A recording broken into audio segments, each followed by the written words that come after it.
The secret to making the perfect talking drum is known by just a handful of people. Making this drum, known as gungun in Nigeria, starts here, with wood which is carved to form the body of the drum.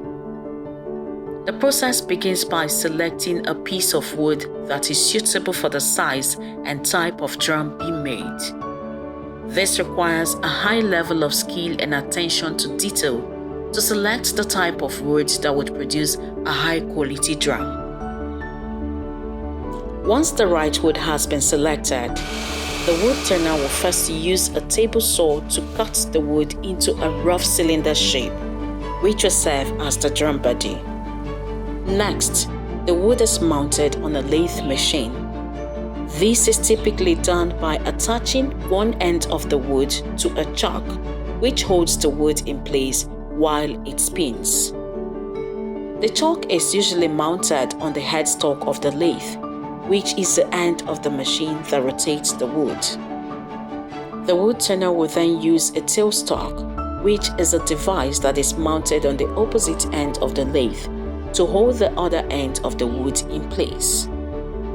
The tailstock can be adjusted to different positions to ensure that the wood is balanced and spinning evenly. Loading and securing wood in a lathe machine is a critical step in the wood turning process. Once the wood is securely mounted on the lathe, shaping and carving begins. Different turning tools, such as chisels, gouges, and sandpaper, are used to shape and carve the wood into the desired form. Today, they have to carve an hourglass shape, which is the shape used for talking drums. To achieve an hourglass drum body, a technique called spindle turning is used. This technique involves tapering the edges of the drum body to create a thinner middle section and thicker top and bottom sections.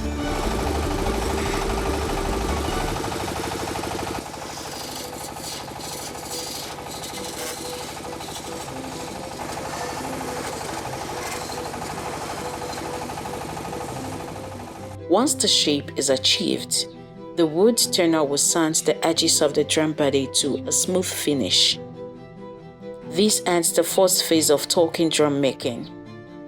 Carving and sharpening an hourglass drum body is an art that requires skill, patience, and precision. Done right, the end result is a drum that sounds clear and resonant with a well-defined pitch. After the drum body is carved, it moves on to the next stage. Both sides of the drum head need to be covered with a membrane. The ideal material for the drum membranes is soft animal skins. The source of the drum membrane varies from one drum maker to another. Some drum makers prefer goat skin, while others prefer the skin of a cow's fetus. This drum maker prefers the skin of a goat's fetus. First, the hide is prepared by soaking it in water to soften it and make it more pliable. Once water soaked, the hide is stretched out over the drum body and secured in place with a cord.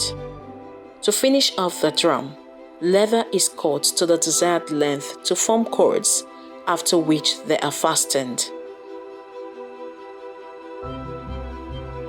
Next, they get attached to one end of the drum head and then stretched across to the other end, where they are anchored.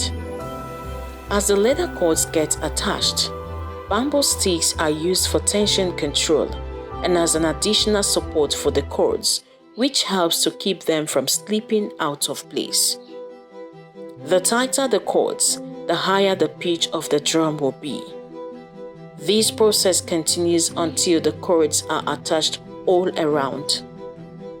Finally, the drum is sun-dried and the sticks used to tighten the cords are removed. This marks the end of the making of a talking drum. Talking drums have a long and rich history in Nigeria and have been used as a means of communication for centuries. They were used for a wide variety of purposes, including announcing important events such as births, deaths, and the arrival of visitors. They were also used to convey news and information, such as the outcome of battles or the arrival of a king at a gathering. They were also used to signal the beginning and end of battles and to communicate the outcome of the battle to the people in the surrounding area. Today, talking drums are still used in some traditional communities, and it is a way to keep the tradition and culture alive.